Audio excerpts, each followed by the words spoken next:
ਅੱਛਾ ਸਰ, ਪਹਿਲੇ ਤਾਂ ਇਹ ਦੱਸੋ, ਬੜਾ ਮਜ਼ਾ ਆਇਆ ਸਾਨੂੰ ਦੇਸਬੁੱਕ ਦੇ ਅੰਦਰ ਤੁਸੀਂ ਐਂਟਰੀ ਦਿੱਤੀ ਮੇਨ ਸਟ੍ਰੀਮ ਮੀਡੀਆ ਦੇ ਅੰਦਰ, ਤੇ ਮੈਂ ਕਹਿੰਦਾ ਹਿਲਾ ਕੇ ਰੱਖ ਦਿੱਤਾ ਸਾਰੇ ਮੀਡੀਆ ਨੂੰ। ਅੱਛਾ ਸਰ, ਜਦੋਂ ਤੁਸੀਂ ਜਿਹੜਾ ਉਹ ਪ੍ਰੋਗਰਾਮ ਦੀ ਰਿਕਾਰਡਿੰਗ ਲਈ ਜਾ ਰਹੇ ਸੀਗੇ, ਤੇ ਉਸ ਟਾਈਮ ਮੇਕਅਪ ਸ਼ੇਪ ਕਰਵਾਇਆ ਸੀ ਕਿ ਨਹੀਂ? ਨਹੀਂ ਨਹੀਂ, ਉਹ ਇਸ ਤਰ੍ਹਾਂ ਕਿ ਮੇਕਅਪ, ਕਿਉਂਕਿ ਮੈਨੂੰ ਅੰਦਰ ਵਾਲੀ ਖਬਰ ਮਿਲੀ, ਮੈਂ ਕਿਹਾ ਮੈਂ ਪੁੱਛਦਾ। ਉਹ ਮੇਕਅਪ ਵਾਲਾ ਆਇਆ ਸੀ, ਜ਼ਰੂਰ ਆਇਆ ਸੀ। ਹਾਂ। ਤੇ ਉਹਨੇ ਆਖਿਆ ਜੀ ਸਰ ਜੀ ਮੇਕਅਪ ਕਰਾ ਲਓ। ਤੇ ਮੈਂ ਉਹਨੂੰ ਆਖਿਆ ਜੋ ਅੱਲਾ ਦੇ ਬੰਦਿਆ, ਮੈਂ ਤਾਂ ਕਦੀ ਘਾਰੇ ਚ ਉਹ ਕੱਗਾ ਨਹੀਂ ਪਾਇਆ ਕਦੀ। ਮੇਰੀ ਦਾੜੀ ਵੇਖੋ ਜੋ ਮੈਂ ਖਿਲ, ਤੇ ਮੈਂ ਮੇਕਅਪ ਵਗੈਰਾ ਨਹੀਂ ਕਰਨਾ, ਉਂਝ ਹੀ ਕਰਨਾ ਪ੍ਰੋਗਰਾਮ ਜਿਵੇਂ ਹੈ। ਬਿਲਕੁਲ ਠੀਕ ਹੈ।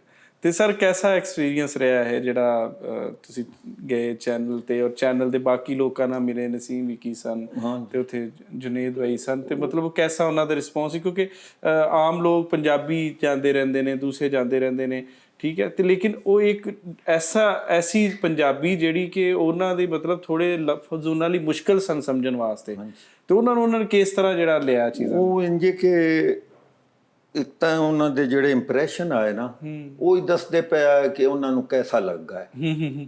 ਤੇ ਬਾਕੀ ਮੈਨੂੰ ਮੇਰੀ ਜੋ ਫੀਲਿੰਗਸ ਆਈ ਨਾ, ਉਹ ਮੈਨੂੰ ਇਸ ਵਾਸਤੇ ਬਹੁਤ ਅੱਛਾ ਲੱਗਾ ਕਿ ਉਹਦੇ ਨਾਲ ਉਹ ਨਾ ਪੰਜਾਬੀ ਦੀ ਗੱਲ ਅਗਾਂਹ ਟੁਰੀ। ਬਿਲਕੁਲ ਸਹੀ ਹੈ। ਉਹ ਸ਼ੁਰੂ ਵਿੱਚ ਤੁਸੀਂ ਵੇਖਿਆ ਹੋਣਾ ਪ੍ਰੋਗਰਾਮ? ਹਾਂਜੀ, ਮੈਂ ਸਾਰਾ ਇਹ ਆਪਣਾ ਉਹਨੇ ਨਾ ਉਹਨਾਂ ਆਪਣਾ ਜੁਨੇਦ ਪੁੱਤਰ ਹੈ, ਉਹਨੇ ਉਰਦੂ ਤੋਂ ਸ਼ੁਰੂ ਕੀਤੀ ਸੀ ਗੱਲਬਾਤ। ਜਦੋਂ ਮੈਂ ਪੰਜਾਬੀ ਬੋਲਣ ਲੱਗ ਪਿਆ, ਉਹ ਵੀ ਪੰਜਾਬੀ ਵਾਲਾ ਆ ਗਿਆ। ਮੈਨੂੰ ਬੜੀ ਅੱਛਾ ਲੱਗੀ ਇਹ ਗੱਲ। ਬਿਲਕੁਲ ਸਹੀ ਹੈ। ਔਰ ਅਸਲ ਵਿੱਚ ਤੁਹਾਡਾ ਇਹੀ ਤਾਂ ਖਾਸਾ ਇੱਕ ਵੱਡੇ ਬੰਦੇ ਦਾ ਹੁੰਦਾ ਕਿ ਉਹਦੇ ਨਾਲ ਦੂਸਰਿਆਂ ਦੀ ਲਹਿਰ 'ਚ ਲਹਿਰ ਨਹੀਂ ਮਿਲ ਜਾਂਦੀ, ਉਹਨਾਂ ਨੂੰ ਆਪਣੀ ਲਹਿਰ ਮੁਖਤਲਿਫ ਹੁੰਦੀ ਹੈ, ਉਹਦੇ 'ਚ ਦੂਸਰਿਆਂ ਨੂੰ ਸ਼ਾਮਿਲ ਕਰਨਾ ਹੁੰਦਾ। ਬਸ ਅੱਲਾ ਦੀ ਮਿਹਰਬਾਨੀ। ਅੱਛਾ ਸਰ, ਇੱਕ ਨਾ ਥੋੜ੍ਹਾ ਜਿਹਾ ਚੀਜ਼ ਚੱਲੀ ਆ, ਕੁਛ ਲੋਕਾਂ ਨੇ, ਜ਼ਾਹਰ ਹੈ ਅਸੀਂ ਜਿਹੜੇ ਲਿਟਰੇਚਰ ਦੇ ਨਾਲ ਮੁਹੱਬਤ ਕਰਦੇ ਹਾਂ, ਅਸੀਂ ਹਰ ਜ਼ੁਬਾਨ ਦਾ ਇਹਤਰਾਮ ਕਰਦੇ ਹਾਂ, ਅਸੀਂ ਹਰ ਲਹਿਜੇ ਨੂੰ ਮੁਹੱਬਤ ਦਾ ਲਹਿਜਾ ਸਮਝਦੇ ਹਾਂ, ਅਸੀਂ ਹਰ ਬੰਦੇ ਨੂੰ ਮੁਹੱਬਤ ਦੇਈਦੀ ਹੈ। ਤੇ ਮਤਲਬ ਕੁਛ ਲੋਕ ਜਿਹੜੇ ਨੇ ਉਹ ਆ ਕੇ ਜਦੋਂ ਗੱਲ ਕਰਦੇ ਨੇ, ਕਰਨ 'ਚ ਉਹ ਕਹਿੰਦੇ ਨੇ ਕਿ ਯਾਰ ਅਸਲ ਪੰਜਾਬੀ ਉਹ ਹੈ ਜਿਹੜੀ ਰਾਏ ਸਾਹਿਬ ਬੋਲ ਰਹੇ ਨੇ, ਤੁਸੀਂ ਨਾ ਬਨਾਸਪਤੀ ਪੰਜਾਬੀ ਬੋਲਦੇ। ਜ਼ਰਾ ਇਹਦੇ ਤੇ ਤੁਸੀਂ ਇਲੈਬੋਰੇਟ ਕਰੋ ਚੀਜ਼ਾਂ ਨੂੰ। ਉਹ ਇਸ ਤਰ੍ਹਾਂ ਹੈ ਆਪਣਾ ਇਹ ਨਜਮ ਬੇਟਾ ਕਿ ਇਹ ਜਿਹੜਾ ਹੈ ਨਾ ਸੰਦ, ਉਹ ਪਿਛਲੇ ਇੰਟਰਵਿਊ ਚ ਦੱਸਿਆ ਸੀ ਕਿ ਸੰਦਲਬਾਰ ਦਾ ਹਾਂਜੀ ਅਸਲ ਜਿਹੜਾ ਤੁਸੀਂ ਆਖੋ ਨਾ ਕਿ ਅਥੈਂਟਿਕ ਬੋਲਿਆ ਜਾ ਪੰਜਾਬੀ ਦੇ ਹਵਾਲੇ ਨਾਲ, ਸਹੀ, ਉਹ ਤਾਂ ਇਹ ਹੀ ਹੈ ਜਿਹੜਾ ਸੰਦਲਬਾਰ ਦਾ ਹੈ। ਠੀਕ ਹੈ। ਤੇ ਅੱਗੋਂ ਸੰਦਲਬਾਰ ਵਿੱਚ ਵੀ ਉਹ ਵਕਤ ਗੁਜ਼ਰਨ ਦੇ ਨਾਲ ਨਾਲ ਨਾ ਇੱਕ ਇਹਨਾਂ ਨੂੰ ਮੈਂ ਕੀ ਆਖਾਂ, ਜੋ ਪੰਜਾਬ ਵਾਲੇ ਜਿਹੜੇ ਹਨ, ਇਹ ਕੋਈ ਲੈਂਦੇ ਤੇ ਚੜ੍ਹਦੇ ਪੰਜਾਬ ਨਹੀਂ, ਹਾਂਜੀ, ਉਹ ਇਹ ਪੰਜਾਬ ਵਾਲਿਆਂ ਨੂੰ ਕੋਈ ਅੱਲਾ ਨੂੰ ਕੋਈ ਫਿਟਕ ਪਈ ਹੋਈ ਹੈ ਕਿ ਇਹ ਆਪਣੇ ਬਾਲਾਂ ਨੂੰ ਉਹ ਨਾ ਪੰਜਾਬੀ ਨਹੀਂ ਬੁਲਾਉਂਦੇ। ਸਹੀ, ਹਾਂ, ਇਸ ਗੱਲ ਤੋਂ ਘਬਰਾਉਂਦੇ ਨੇ ਕਿ ਉਹ ਨਾ ਪੰਜਾਬੀ ਨਾ ਬੋਲੀਏ ਘਰ ਵਿੱਚ, ਬੱਚਿਆਂ ਦਾ ਉਹ ਨਾ ਲਹਿਜਾ ਖਰਾਬ ਹੁੰਦਾ ਹੈ।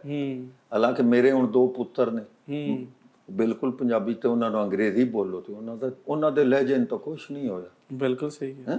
ਤੇ ਉਹ ਅਜੇ ਵੀ ਇਹ ਹੀ ਜਿਹੜਾ ਹੈ ਨਾ ਲਹਿਜਾ, ਇਹ ਜਿਹੜਾ ਇੱਥੋਂ ਰਾਵੀ ਤੋਂ ਲੈ ਕੇ ਤੇ ਕਮਾਲੀਏ ਤੱਕ, ਤੇ ਇਹ ਰਾਵੀ ਦੇ ਆਲੇ ਦੁਆਲੇ ਜਿਹੜੀ ਵੀ ਵਸੋਂ ਹੈ ਇਹਦੇ ਵਿੱਚ, ਹਾਂਜੀ, ਉਹ ਹੀ ਅਸਲ ਪੰਜਾਬੀ ਦਾ ਅਗਰ ਅਥੈਂਟਿਕ ਕੋਈ ਉਹ ਨਾ ਲਹਿਜਾ ਆਪਾਂ ਆਖੀਏ ਨਾ, ਤੇ ਇਹ ਹੀ ਹੈਗਾ ਤੋੜ ਤੱਕ। ਸਹੀ।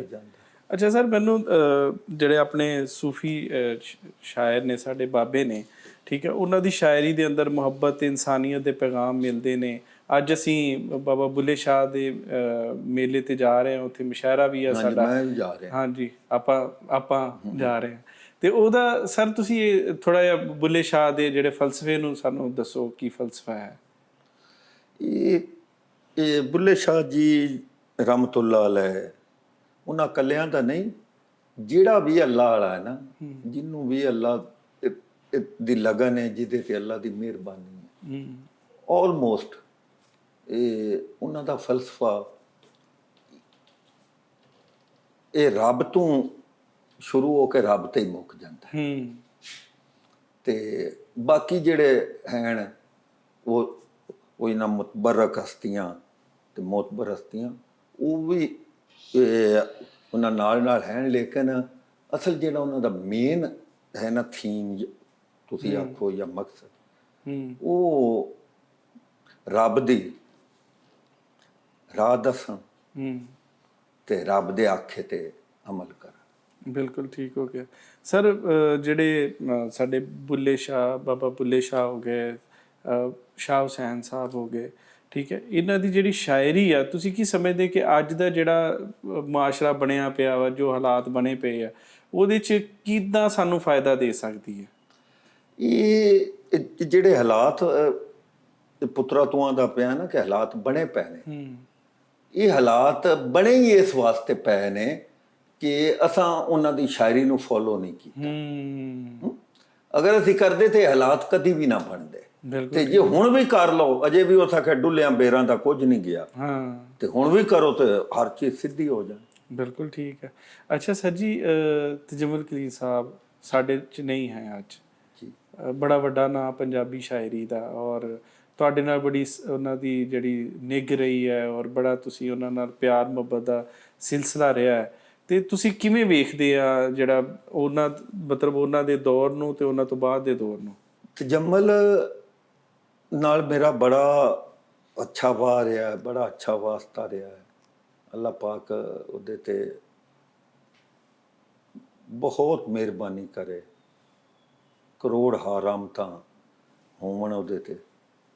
ਉਸ ਬੰਦੇ ਦਾ ਜਿਹੜਾ ਹੈ ਨਾ ਕ੍ਰੈਡਿਟ, ਉਹ ਤਾਂ ਉਹਦੇ ਕੋਲ ਲੈ ਹੀ ਕੋਈ ਨਹੀਂ ਸਕਦਾ। ਬਿਲਕੁਲ ਜੋ ਮਰਜ਼ੀ ਕੋ ਕਰ ਲੈ, ਜਿੰਨੇ ਮਰਜ਼ੀ ਕੋਈ ਦਾਅਵੇ ਕਰ ਲਵੇ, ਜਿੰਨੇ ਮਰਜ਼ੀ ਕੋਈ ਹੇਠਲੀਆਂ ਉਤਲੀਆਂ ਮਾਰ ਲਵੇ, ਜਿਹੜਾ ਕ੍ਰੈਡਿਟ ਪੰਜਾਬੀ ਜ਼ਬਾਨ ਵਾਸਤੇ, ਖਾਸ ਕਰ ਪੰਜਾਬੀ ਗਜ਼ਲ ਵਾਸਤੇ ਹੈ, ਉਸ ਬੰਦੇ ਨੂੰ ਅੱਲਾਹ ਦਿੱਤਾ ਹੈ। ਬਿਲਕੁਲ ਸਹੀ। ਤੇ ਜਿਹੜੀ ਸ਼ੈ ਅੱਲਾਹ ਦੇਵੇ ਨਾ, ਉਹ ਬੰਦੇ ਖੋ ਨਹੀਂ ਸਕਦਾ ਕੋਈ ਵੀ। ਅੱਲਾਹ ਬੇਸ਼ੱਕ, ਇਹ ਅੱਲਾਹ ਦੀ ਦਿੱਤੀ ਚੀਜ਼, ਬੇਸ਼ੱਕ। ਉਹ ਰੱਬ ਹੀ ਖੋਵੇ ਤੇ ਖੁਸ਼ਦੀ ਹੈ, ਨਹੀਂ ਤੇ ਨਹੀਂ ਖੁਸ਼ਦੀ। ਬਿਲਕੁਲ। ਤੇ ਸਰ ਹੁਣ ਉਹਨਾਂ ਨੂੰ ਅਵਾਰਡ ਜਿਹੜਾ ਉਹਨਾਂ ਵਾਸਤੇ ਨਾਮਜ਼ਦ ਕੀਤਾ ਗਿਆ, ਸਦਾਰਤੀ ਅਵਾਰਡ ਬਾਏ ਹੁਸਨੇ ਕਾਰਕਰਦਗੀ, ਇਹ ਜਿਹੜਾ ਅਵਾਰਡ ਆ ਤੁਸੀਂ ਇਹਨੂੰ ਕਿਵੇਂ ਵੇਖਦੇ? ਕੁਝ ਲੋਕਾਂ ਦਾ ਇਹਦੇ ਉੱਤੇ ਕਹਿਣਾ ਇਹ ਆ ਕਿ ਯਾਰ ਇਹ ਅਵਾਰਡ ਉਹਨਾਂ ਨੂੰ ਉਹਨਾਂ ਦੀ ਜ਼ਿੰਦਗੀ 'ਚ ਮਿਲਣਾ ਚਾਹੀਦਾ ਸੀ। ਜ਼ਿੰਦਗੀ ਵਿੱਚ ਵੀ ਮਿਲ ਜਾਏ ਤੇ ਜ਼ਿਆਦਾ ਚੰਗੀ ਗੱਲ ਹੈ। ਤੇ ਜੇ ਉਹਨਾਂ ਮਗਰੋਂ ਵੀ ਕੋਈ ਸੰਭਾਲ ਲਵੇ ਤੇ ਮੈਂ ਤਾਂ ਸਮਝਣਾ ਕਿ ਉਹ ਵੀ ਬੜੀ ਗੱਲ ਹੈ। ਤੇ ਇੱਥੇ ਤਾਂ ਕਈਆਂ ਨੂੰ ਉਹ ਇਹਨਾਂ ਨਾ ਜ਼ਿੰਦਗੀ ਆਪਣਾ ਜਿਉਂਦਿਆਂ ਨੂੰ ਕੋਈ ਸੰਭਾਲਦਾ ਤੇ ਨਾ ਮਰਿਆਂ ਨੂੰ ਕੋਈ ਸੰਭਾਲਦਾ। ਜਿਸ ਅਹਿਦ ਵਿੱਚ, ਜਿਹੜੇ ਦੌਰ ਵਿੱਚ ਔਲਾਦ ਮਾਂ ਪਿਓ ਨੂੰ ਨਹੀਂ ਪਈ ਸੰਭਾਲਦੀ, ਤੇ ਉਹ ਅਗਰ ਉਹਨੂੰ ਆਪਣਾ ਤਜਮਲ ਨੂੰ ਸੰਭਾਲਿਆ ਹੈ ਇਹਨਾਂ ਕਿਸੇ ਵੀ, ਤੇ ਉਹਨਾਂ ਵਾਸਤੇ ਬੜਾ ਇਜ਼ਾਦ, ਉਹਨਾਂ ਵਾਸਤੇ ਵੀ ਇਜ਼ਾਦ ਹੈ। ਬਿਲਕੁਲ ਸਹੀ। ਕਿ ਇੱਕ ਵੱਡੇ ਬੰਦੇ ਨੂੰ ਉਹਦੀ ਇੱਜ਼ਤ, ਉਹਦਾ ਇਹਤਰਾਮ ਉਹਨਾਂ ਦਿੱਤਾ ਹੈ, ਤੇ ਇਹ ਵੀ ਉਹਨਾਂ ਸਲਾਹੁਣਯੋਗ ਗੱਲ ਹੈ ਉਹਨਾਂ ਵਾਸਤੇ। ਬਿਲਕੁਲ ਠੀਕ ਹੋ ਗਿਆ।